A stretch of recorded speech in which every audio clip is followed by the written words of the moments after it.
Hello everyone, अस्सलाम वालेकुम, welcome back. We are on our lecture number 11।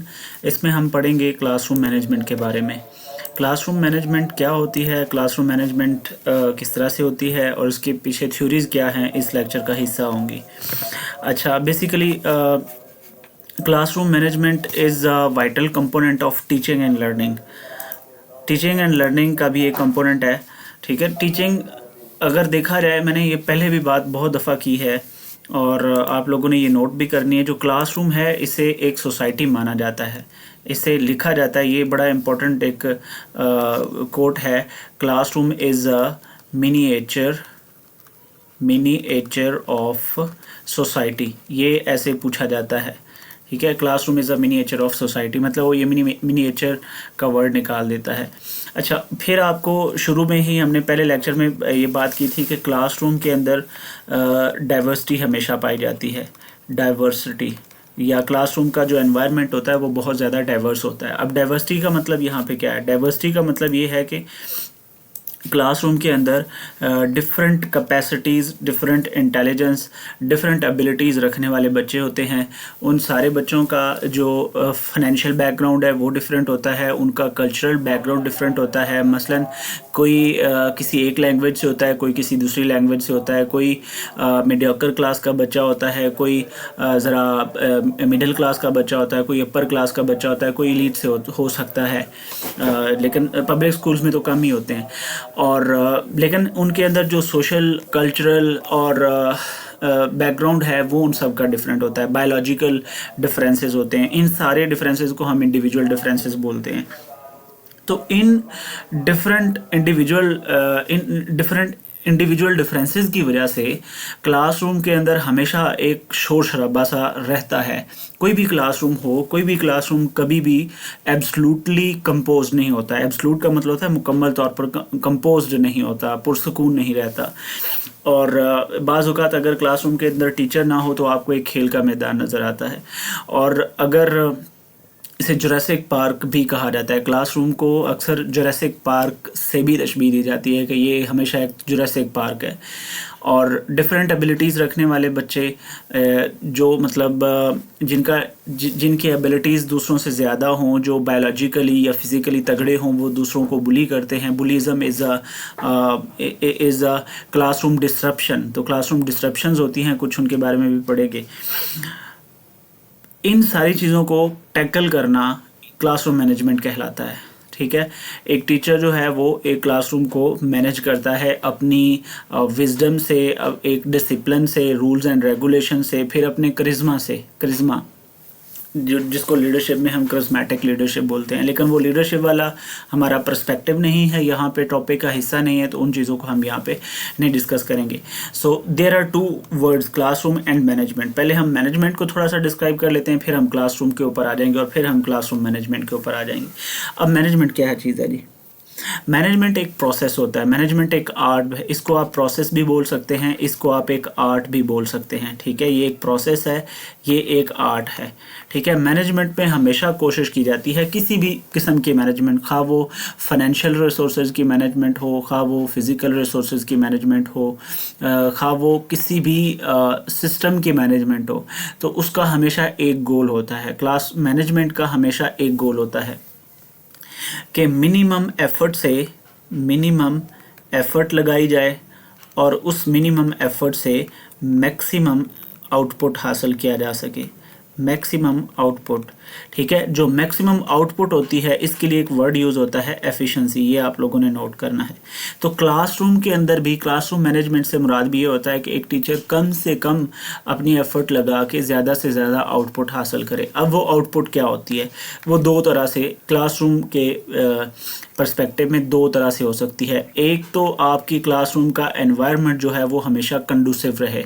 Environment क्या रहे? कंडूसिव रहे, कम से कम एफर्ट में। दूसरा, प्रमोट लर्निंग जो है वो हमेशा प्रमोट हो। ठीक है, लर्निंग, प्रमोशन ऑफ लर्निंग कह लें, प्रमोशन ऑफ लर्निंग। तो ये दो बेसिक पर्पसेस होते हैं क्लासरूम मैनेजमेंट के। एक, क्योंकि क्लासरूम का डायरेक्ट तल्लुक होता है बच्चों के अंदर लर्निंग इनकलकेट करने से, और लर्निंग कब इनकलकेट होती है? जब लर्निंग एनवायरनमेंट जो हो वो कंडूसिव हो। कंडूसिव का मतलब ये है, कंडूसिव का मतलब ये होता है कि वो सब के लिए इक्वल हो वहाँ पे, या इंक्लूसिव हो। कंडूसिव से मुराद इंक्लूसिव भी हो सकता है। इंक्लूसिव से मुराद ये है कि वहाँ पे अगर कोई बच्चा मॉडरेट इंटेलिजेंस वाला है, एक बच्चा हाई इंटेलिजेंस वाला है, तो उन दोनों के लिए लर्निंग ऑप्शंस सेम हो, लर्निंग चॉइसेस सेम हो, ठीक है, लर्निंग की पेस, टीचिंग की पेस सेम हो। इसको हम बोलते हैं conducive environment. So again, conducive learning environment वो एनवायरनमेंट होता है जहाँ पे सब बच्चों के लिए डाइवर्स, चूंकि क्लासरूम के अंदर डाइवर्सिटी होती है, इसलिए ये इस बात को इंश्योर करना कि सारे बच्चों के लिए जो लर्निंग फैसिलिटीज़ हैं वो एक जैसी हों, जो टीचिंग कैपेसिटीज़ हैं वो एक जैसी हों। भले कोई लायक है, कोई नालायक है, कोई अमीर है, कोई गरीब है, कोई बायोलॉजिकली फिजिकली तगड़ा है या कोई माड़ा है, तो उनके लिए, सब के लिए लर्निंग कैपेसिटीज़ या लर्निंग फैसिलिटीज़ जो हैं वो एक जैसी हों। इसको बोलते हैं conducive learning environment. And this is the foremost function या foremost purpose of classroom management. Okay, so यहाँ पे मैनेजमेंट की डेफिनेशन को देखते हैं। मैनेजमेंट क्या है जी? एक आर्ट है। एक अच्छा टीचर, एक टीचर मैनेजर भी होता है, एक टीचर अच्छा मैनेजर भी होता है। तो उस मैनेजमेंट हमेशा से एक आर्ट समझा जाता है जिसमें एक मिनिमम एफर्ट जो है उससे मैक्सिमम जो आपकी अचीवमेंट है वो इंश्योर की जाती है। टू यहाँ पे लिखा हुआ है to achieve maximum output with minimum effort, ठीक है। अब यहाँ पे जो बेसिक हमारा मैनेजमेंट है ना, मैनेजमेंट, इसके ना कुछ बेसिक फंक्शंस हैं, कुछ पर्पस हैं या कुछ काम है मैनेजमेंट के, जिनमें एक है सबसे पहले प्लानिंग। जब भी किसी भी काम की मैनेजमेंट की जाती है, भले वो कोई लेसन हो आपका, भले वो आपका, देखें ये बहुत सारी चीज़ें हैं। क्लासरूम के अंदर टीचर को फंड्स भी मैनेज करना होते हैं, क्लासरूम के अंदर बच्चे को लेसन भी मैनेज करना होते हैं, क्लासरूम के अंदर टीचर को रिकॉर्ड्स भी मैनेज करना होते हैं। तो एक अच्छा टीचर एक अच्छा मैनेजर भी होता है, एक अच्छा गाइड भी होता है, एक अच्छा लीडर भी होता है, सही है। अब तो सबसे पहला जो पर्पस होता है या सबसे पहला फंक्शन मैनेजमेंट का होता है वो होता है प्लानिंग, ठीक है। प्लानिंग क्या होती है? प्लानिंग होता है अपने रिसोर्सेज को प्लान करना। मसलन आपने सबक ही पढ़ाना है तो उसको प्लान करना, या आपने किसी जगह पे फंड्स लगाने हैं तो उसकी प्रॉपर प्लानिंग होती है कि हमने कब, किस वक्त, कितने, किस चीज़ पे कितने लगाने हैं फंड्स। दूसरा, अगर क्लासरूम के अंदर रिस्पॉन्सिबिलिटीज़ की बात की जाए तो किस बच्चे को कौन सी रिस्पॉन्सिबिलिटी देनी है, टीचर की रिस्पॉन्सिबिलिटी क्या होगी, रोल्स कौन कौन से होंगे, इन सारी चीज़ों की प्लानिंग। दूसरा होता है अपने रिसोर्सेज को ऑर्गेनाइज करना। पहला प्लान करना, दूसरा फंक्शन जो मेन फंक्शन है वो होता है ऑर्गेनाइज करना। अच्छा, ये जो मैंने 5 फंक्शन लिखे हुए हैं ना, ये मैंने इसलिए यहाँ पे लिखे हुए हैं कि इन 5 फंक्शंस को यूनिवर्सल प्रिंसिपल्स ऑफ लर्निंग कहा जाता है, universal principles of management. In 5 functions को यूनिवर्सल प्रिंसिपल्स ऑफ मैनेजमेंट कहा जाता है। और मैनेजमेंट भी यहाँ पे देखिएगा 2 तरह की मैनेजमेंट, एक तो होती है क्लासिकल मैनेजमेंट और एक होती है मॉडर्न मैनेजमेंट, जो आजकल चल रही है, मैनेजमेंट की अप्रोच चल रही है। ये जो फंक्शंस है ना, ये प्रिंसिपल ऑफ मॉडर्न मैनेजमेंट हैं। और ये जो 5 फंक्शंस हैं, बेसिकली ये 5 फंक्शंस हमें दिए हैं, एक मैनेजरियल साइंटिस्ट हैं, 5 फंक्शंस ऑफ मैनेजमेंट, उसको, उनका नाम है जनाब हेनरी फेयोल। ये नाम रखना है आपने याद, हेनरी फेयोल। यूनिवर्सल प्रिंसिपल्स का मतलब क्या है? यूनिवर्सल प्रिंसिपल्स ऑफ मैनेजमेंट का मतलब है कि कोई भी, किसी भी किस्म की, किसी भी ऑर्गेनाइजेशन की, किसी भी इंस्टीट्यूट की मैनेजमेंट हो तो उसके अंदर ये 5 फंक्शंस लाजमी पाए जाते हैं। इस वजह से इनको 5 फंक्शंस ऑफ मैनेजमेंट या यूनिवर्सल फंक्शंस ऑफ मैनेजमेंट कहा जाता है। और ये थ्योरी या ये 5 फंक्शंस किसने पेश किए हैं? हेनरी फेयोल ने। इन 5 फंक्शंस की वजह से हेनरी फेयोल को फाउंडर या फादर ऑफ मॉडर्न मैनेजमेंट भी कहा जाता है।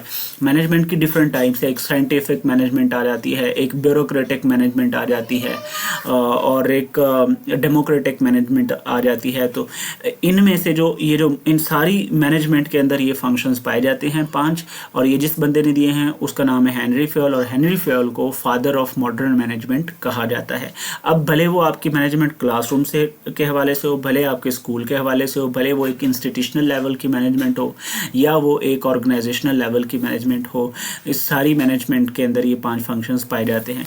दूसरे नंबर पे ऑर्गेनाइजेशन ऑफ रिसोर्सेज होता है। आपने अपने रिसोर्सेज को ऑर्गेनाइज करना है, मतलब आपने फंड्स कहाँ पे लगाने हैं, आपने ह्यूमन रिसोर्स को किस तरह से ट्रेड करना है। ह्यूमन रिसोर्स का मतलब ह्यूमन रिसोर्स, मैं ये जो बातें कर रहा हूँ ना, फंड्स कहाँ पे लगाने हैं, ह्यूमन रिसोर्स को किस तरह से मैनेज करना है, एसेट्स को किस तरह से ऑर्गेनाइज करना है। अगर मैं थोड़ा सा आगे जाऊँ तो ये 4 चीज़ें होती हैं, इनको बोला जाता है फैक्टर्स ऑफ प्रोडक्शन। इकोनॉमिक्स के अंदर इसको बोला जाता है फैक्टर्स ऑफ प्रोडक्शन। यानी कि अगर आपने कोई भी काम करना है, आपने कोई भी प्रोडक्ट, भला स्कूल एजुकेशन की प्रोडक्ट क्या होती है, कोई बच्चा मुझे बता सकता है? स्कूल एजुकेशन की प्रोडक्ट या स्कूल की या क्लासरूम की प्रोडक्ट होती है स्टूडेंट। ठीक है, स्कूल की प्रोडक्ट या क्लास की प्रोडक्ट क्या होती है? आप कोई भी बिजनेस करते हैं, आप किसी भी ऑर्गेनाइजेशन में काम कर रहे हैं, हर ऑर्गेनाइजेशन का एक प्रोडक्ट होता है। स्कूल्स का या क्लासरूम्स का या एजुकेशन का जो प्रोडक्ट है वो स्टूडेंट है। अब किसी भी प्रोडक्ट को प्रोड्यूस करने के लिए इकोनॉमिक्स के अंदर, इकोनॉमिक थ्योरी के अंदर 4 चीज़ों का होना ज़रूरी है। उन 4 चीज़ों को फैक्टर्स ऑफ प्रोडक्शन कहा जाता है। सबसे पहले आपके पास कैपिटल होना चाहिए, यानी कि पैसे होने चाहिए। पैसे के बाद आपके पास लैंड होना चाहिए। ठीक है, मतलब पैसे होंगे या अगर आपके पास लैंड नहीं भी है, आपके पास पैसे हैं तो आप पैसों से लैंड खरीद सकते हैं। लैंड के बाद आपके पास ह्यूमन रिसोर्स होना ज़रूरी है, मतलब आपके पास पैसे हैं, आपके पास ज़मीन भी, आपने फॉर एग्जांपल एक स्कूल खड़ा करना है तो स्कूल खड़ा करने के लिए आपके पास सबसे पहले पैसा होना ज़रूरी है। पैसे के बाद आप क्या करेंगे? एक ज़मीन खरीदेंगे, प्लॉट खरीदेंगे जिसके ऊपर आपने स्कूल खड़ा करना है। अब स्कूल को खड़ा करने के लिए आपको डेफिनेटली ह्यूमन रिसोर्स की ज़रूरत पड़ेगी, जिसको हम लेबर बोलते हैं। आपको लेबर की ज़रूरत पड़ेगी, इंसानी वसाइल की ज़रूरत पड़ेगी। और उसके बाद फिर एक चौथी चीज़ होती है, उसको एंटरप्रेन्योरशिप बोलते हैं। एंटरप्रेन्योरशिप का मतलब होता है आपको कुछ ऐसी सोच चाहिए होगी, कुछ ऐसे लोग चाहिए होंगे जो इनोवेटिव सोच रखते हों, जो आपको ये बताएंगे कि आपने अगर स्कूल खोलना है तो वो स्कूल किस जगह पे खोलना चाहिए। क्या वो आबादी के अंदर खोलना चाहिए या वो आबादी से बाहर इस्टेब्लिश करना चाहिए, वो अर्बन लोकेलिटी में बेहतर रहेगा या वो रूरल लोकेलिटी में बेहतर रहेगा। तो एंटरप्रेन्योरशिप एक सोच होती है जो इनोवेशन लेके आती है, जो आपके बिज़नेस को वाइबल बनाने के लिए आपके पास नए नए आइडियाज़ लेकर आती है। तो इकोनॉमिक्स की थ्योरी के अंदर, बिजनेस की थ्योरी के अंदर कोई भी आप काम करते हैं तो आपको उसके लिए 4 फैक्टर चीज़ों की ज़रूरत होती है, जिनको हम बोलते हैं फैक्टर्स ऑफ प्रोडक्शन। अब इन सारे फैक्टर्स को मैनेज करने के लिए मैनेजर होते हैं, लीडर होते हैं। मसलन अगर फंड्स को मैनेज करना है, पैसों को मैनेज करना है तो एक फाइनेंशियल मैनेजर होगा। तो आपका टीचर क्लासरूम के अंदर फंड्स को मैनेज करता है, इसलिए वो एक फाइनेंशियल मैनेजर भी है। क्लासरूम के अंदर बच्चों को मैनेज करना होता है, वो एक ह्यूमन रिसोर्स मैनेजर भी है। क्लासरूम के जो एसेट्स हैं, यानी कि जो क्लासरूम की अलमारी है, खिड़कियाँ हैं, बेंचेस हैं, बुक्स हैं, बच्चों के रजिस्टर्स हैं, कापियां हैं, इन सारी चीज़ों को मैनेज करना, तो इसलिए वो आपका जो टीचर है वो एसेट मैनेजर भी होता है, वो एक जनरल मैनेजर भी होता है, फिजिकल मैनेजर भी होता है। तो ये सारे फंक्शंस हैं जो एक टीचर को ऑर्गेनाइज करना होते हैं। फिर उसके बाद आ जाता है डायरेक्शन। डायरेक्शन जो है ना, अगर देखा जाए तो डायरेक्शन हायर लेवल की एक हायर लेवल या हायर लेवल की मैनेजमेंट का एक फंक्शन है, जहाँ पे जो जितने भी ऊपर के टास्क होते हैं वो टीचर तक पहुंचते हैं या लोअर लेवल की मैनेजमेंट तक जाते हैं। इसको हम बोलते हैं डायरेक्शन या डायरेक्टिंग। अच्छा, इसके नीचे आ जाता है कोऑर्डिनेटिंग। कोऑर्डिनेट का मतलब होता है अपर लेवल मैनेजमेंट और लोअर लेवल मैनेजमेंट के बीच में कोऑर्डिनेट करना, मतलब दोनों के फंक्शंस को आपस में मिलाया जाता है, दोनों के बीच में कोऑर्डिनेशन रखा जाता है। कोऑर्डिनेशन की वजह से कम्युनिकेशन एक फंक्शन आता है। एक कम्युनिकेशन का एक फंक्शन जो है वो बाकायदा तौर पे एग्जिस्ट करता है, जो लोअर लेवल भी होती है, हायर लेवल पे भी होती है। मेरा ख्याल है कम्युनिकेशन आपके सिलेबस में भी है। Let me see please. Communication आपके सिलेबस में नहीं है, होनी चाहिए थी। चलें खैर। सो कम्युनिकेशन के बाद एंड पे आ जाता है जी, कोऑर्डिनेटिंग के बाद एंड पे आ जाता है कंट्रोलिंग। इसके अलावा बाकी ये जो हेनरी फ्योल साहब है ना, यहाँ पे इनकी बात कर रहा था कि इन्होंने ये 5 फंक्शंस दिए थे। इन 5 फंक्शंस को इन्होंने यूनिवर्सल कहा था। एक्चुअली इन्होंने एक बुक लिखी थी 14 प्रिंसिपल्स ऑफ मैनेजमेंट, या आप यूँ कह लें कि इन्होंने एक थ्योरी दी थी जिसको 14 प्रिंसिपल्स ऑफ मैनेजमेंट कहा जाता है। उन 14 में से ये कहते हैं कि 5 ये जो हैं, ये 5 फंक्शन हर तरह की मैनेजमेंट के लिए वैलिड हैं, हर तरह की मैनेजमेंट में इस्तेमाल होते हैं। इसीलिए जहाँ भी आप मैनेजमेंट का कॉन्सेप्ट पढ़ेंगे, मैनेजमेंट के फंक्शंस या प्रिंसिपल्स पढ़ेंगे, तो आप ये 5 को लाजमी पढ़ेंगे। तो ये एक बेसिक कॉन्सेप्ट था मैनेजमेंट का। इसके बाद अब हम आ जाते हैं क्लासरूम मैनेजमेंट के ऊपर। In educational context, classroom management का मतलब है कि आपके पास या आपके टीचर्स के पास डिफरेंट तरह की वैरायटी ऑफ स्किल्स और टेक्निक्स हो। मैंने बात की थी ना कि आपका टीचर साइकोलॉजिस्ट होता है, एजुकेशनिस्ट होता है, साइंटिस्ट होता है, फिलोसोफर होता है, मैनेजर होता है और इंस्ट्रक्टर होता है। एक ही टाइम में वो बहुत सारे फंक्शंस को परफॉर्म कर रहा होता है। तो उसके पास वैरायटी ऑफ स्किल्स का होना या वैरायटी ऑफ टेक्निक्स का होना ज़रूरी है, दैट टीचर यूजेस टू। अब क्लासरूम के अंदर अगर टीचर इन सारी टेक्निक्स और वैरायटी को यूज़ कर रहा है, किस काम के लिए, टू कीप स्टूडेंट ऑर्गेनाइज्ड, ताकि वो स्टूडेंट को ऑर्गेनाइज्ड रख सके, ऑर्डर में रख सके, फोकस्ड रख सके, अटेंटिव बना सके, किस चीज़ के ऊपर, on task and academically productive रख सके ड्यूरिंग अ क्लास। ये सारे काम करने के लिए टीचर्स को वैरायटी ऑफ स्किल्स या टेक्निक्स का इस्तेमाल करना क्लासरूम मैनेजमेंट कहलाता है। ठीक है, यहाँ पे एक फंक्शन है छोटा सा, मैनेजमेंट वर्सेस डिसिप्लिन। अब मैनेजमेंट क्या है और डिसिप्लिन क्या है? देखो, अगर आप चीज़ों को मैनेज कर रहे हैं तो it means you are in a discipline, ठीक है, but there is a slight difference. Management जो है ये हमेशा प्रिवेंटिंग मेजर्स के तौर पे काम करती है कि देखो, क्लासरूम के अंदर डिसरप्शन किसी भी क्लासरूम के अंदर, चाहे वो किसी सिविलाइज्ड क्लासरूम के अंदर है या हमारे ट्रेडिशनल स्कूल्स के अंदर का क्लासरूम है, वहाँ पे disruption is a common element. Disruption हमेशा क्लासरूम के अंदर रहता है। ठीक है, अब डिसरप्शन को प्रिवेंट करना, होने से पहले डिसरप्शन को होने से पहले प्रिवेंट करना क्या है, इसको हम मैनेजमेंट कहते हैं। मतलब टीचर क्लासरूम के अंदर कुछ ऐसे मेजर्स लेता है, अपने टास्क एंड ड्यूटीज़ को, रिस्पॉन्सिबिलिटीज़ को इस तरह से डिवाइड करता है कि कोई डिसरप्शन क्लासरूम के अंदर हो ही ना। इसीलिए वो लेसन प्लान करके आता है, इसीलिए वो अपने क्लासरूम के पीरियड्स को प्लान करके आता है। ठीक है, क्लासरूम की ड्यूरेशन को प्लान करके आता है। तो इस काम को या इस प्रोसेस को या इस एलिमेंट को हम बोलते हैं मैनेजमेंट।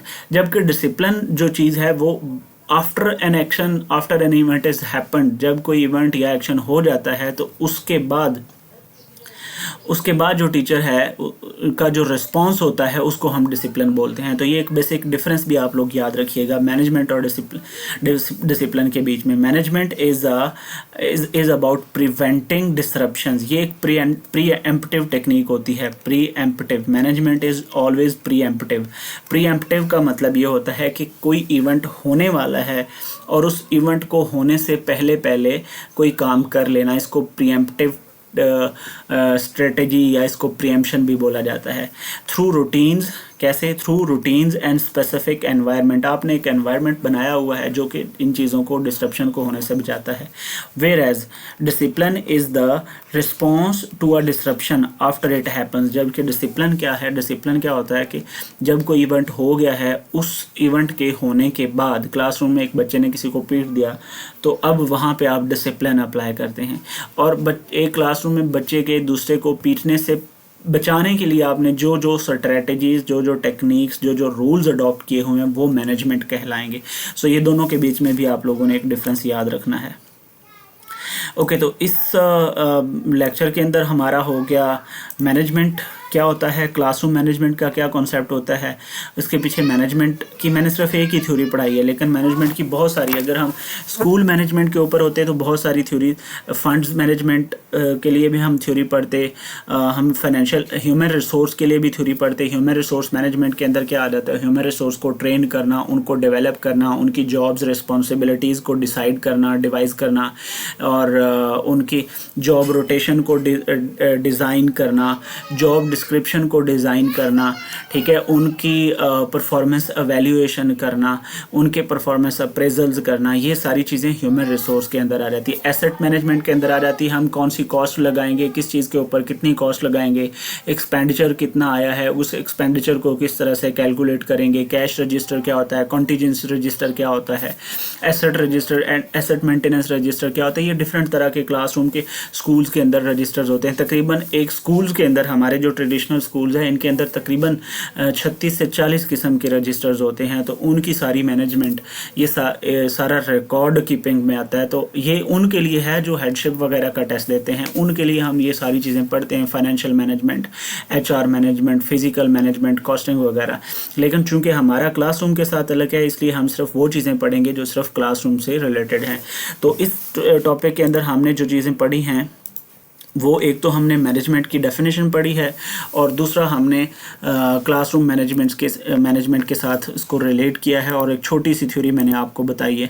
अब नेक्स्ट क्लासरूम के अंदर नेक्स्ट जो लेक्चर है, इसके अंदर इमीडिएटली मैं इसके बाद बनाने लगा हूँ। इसके अंदर हम जो क्लासरूम की डिफरेंट थ्योरीज़ हैं, अप्रोचेज़ हैं, उनके बारे में पढ़ेंगे।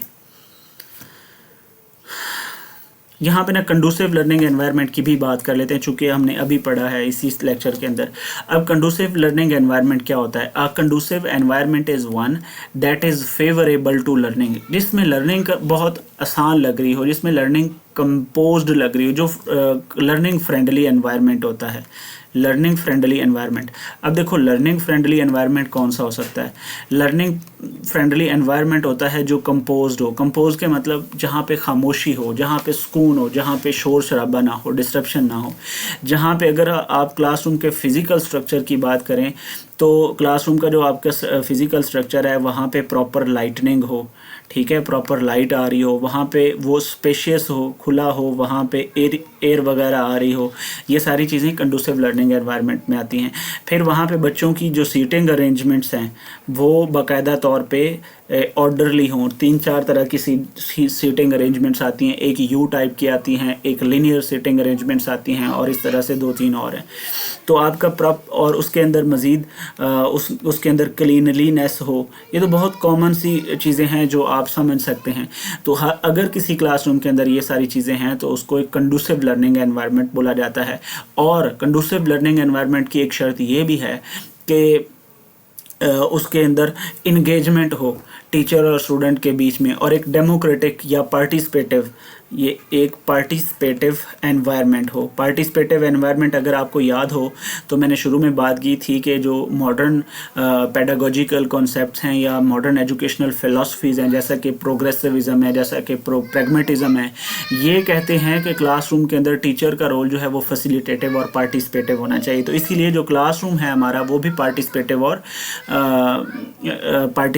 और डेमोक्रेटिक होना चाहिए। डेमोक्रेटिक का मतलब जहाँ पे दोनों की राय को, दोनों की बातों को, स्टूडेंट लर्नर की, टीचर स्टूडेंट की बातों को वैल्यू दे। ओके, it is not just about, ये सिर्फ साइलेंस नहीं है, it is about feeling of safety and purpose. Physical environment में प्रॉपर लाइटिंग हो, वेंटिलेशन हो, सीटिंग अरेंजमेंट्स हो, ये यू शेप फॉर डिस्कशन और रोज फॉर इंडिविजुअल टेस्टिंग वगैरह। साइकोलॉजिकल एनवायरनमेंट बहुत ज़रूरी है, ग्रोथ माइंडसेट हो, culture where students are not afraid to make mistake, मतलब ऐसा ना हो कि बच्चा अगर गलती कर रहा है तो उसको ये हो कि मुझे तो अभी इसके बाद मार पड़ने वाली है, मैंने गलती की, बट एक कंस्ट्रक्टिव सा एनवायरनमेंट हो। सोशल एनवायरनमेंट से मुराद हाई लेवल्स ऑफ म्यूचुअल, एक दूसरे की रिस्पेक्ट हो बिटवीन टीचर एंड स्टूडेंट, और पीयर्स एक दूसरे का ख्याल रखते हों। ऐसे जहाँ पे ऐसा एनवायरनमेंट होगा वो कंडूसिव एनवायरनमेंट होगा, और वहाँ पे जो लर्निंग है वो भी बेहतर होगी। एक्चुअली लर्निंग का पर्पज़ क्या है? मैनेजमेंट का पर्पज़ ये होता है कि आप अपनी मिनिमम एफर्ट से मैक्सिमम आउटपुट हासिल करें, यानी कि लर्निंग को बेहतर से बेहतर बनाएं, इफ़ेक्टिव बनाएं। ये बड़ा इंपॉर्टेंट, बड़ा ज़रूरी और प्यारा वर्ड है, इफ़ेक्टिव लर्निंग। आपकी लर्निंग जो है, आपकी लर्निंग भी इफेक्टिव होनी चाहिए, आपकी मैनेजमेंट भी इफेक्टिव होनी चाहिए, आपकी असेसमेंट भी इफेक्टिव होनी चाहिए, तभी जाके एक इफेक्टिव लर्नर पैदा होता है। सो इस लेक्चर के अंदर हमने पढ़ा है जनाब जी लर्निंग का कॉन्सेप्ट। अगले लेक्चर के अंदर हम पढ़ेंगे जो मैनेजमेंट थ्योरीज़ हैं, क्लासरूम मैनेजमेंट थ्योरी। वैसे तो ब्यूरोक्रेटिक मैनेजमेंट है, डेमोक्रेटिक मैनेजमेंट है, और साइंटिफिक मैनेजमेंट है, ठीक, एक्स थ्योरी वाई, बहुत सारी थ्योरीज़ हैं मैनेजमेंट की और लीडरशिप की, but they are not relevant. यहाँ पे हम सिर्फ क्लासरूम की बात करेंगे।